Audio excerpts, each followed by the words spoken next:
Welcome to this episode's Armchair FAQ. Today's question: how do I use my water-activated tape, and what surface is it best applied to? I'll show you.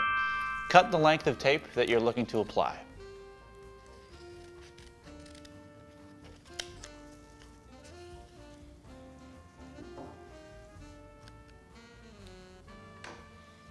Once you have your piece of tape, get a small sponge a little bit damp with some water and apply it to the back of the tape, the water-activated side.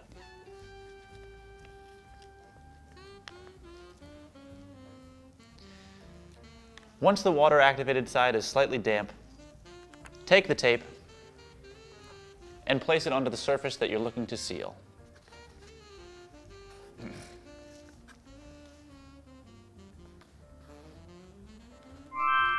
The water-activated tape will be applied best to surfaces that aren't glossy or shiny.